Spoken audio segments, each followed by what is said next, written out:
In Ottawa today, the Ombudsman for Canada's veterans laid into the board tasked with hearing vets' appeals about their pensions and benefits. In a report released today, Guy Perron notes systemic problems with the board and concludes the process fails too many veterans. And Perron says the problems don't end with the board. The CBC's Laurie Graham has this story tonight. Laurie? Amanda, the Veterans Review and Appeal Board is supposed to be the place where veterans get a fair hearing. But according to the Ombudsman, veterans are not being given the benefit of the doubt. Squadron, attention! Stephen Dornan served 25 years in the Canadian military, but right now he's facing the battle of his life. He has cancer, non-Hodgkin's lymphoma. And all we were looking for was health care for me when I left the military. Doctors believe he became ill after he inhaled toxic fumes while serving in Bosnia in the mid-90s. Dornan fought for a decade with the Veterans Review and Appeal Board for medical benefits. His wife was so frustrated, she staged a sit-in at her Conservative MP's office to draw attention. But Dornan says it was only after he went public with his story that the board's decision was finally overturned.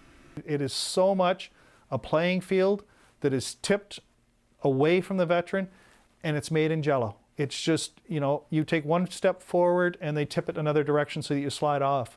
It is so disheartening for veterans.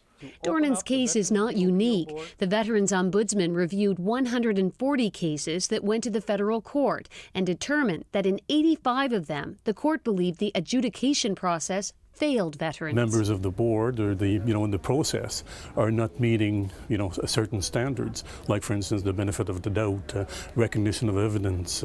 During the 2005 election campaign, then Conservative leader Stephen Harper promised to make changes. We will fix the board by appointing qualified medical, military and veteran members.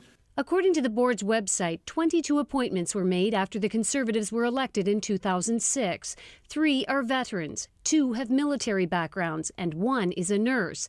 The rest of the appointments don't appear to have any medical or military background. Get rid of the board.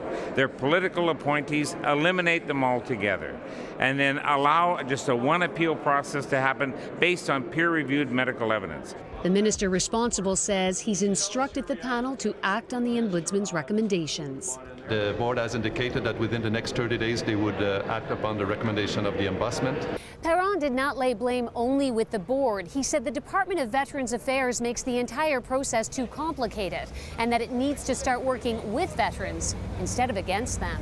Amanda? All right. Thanks so much, Laurie.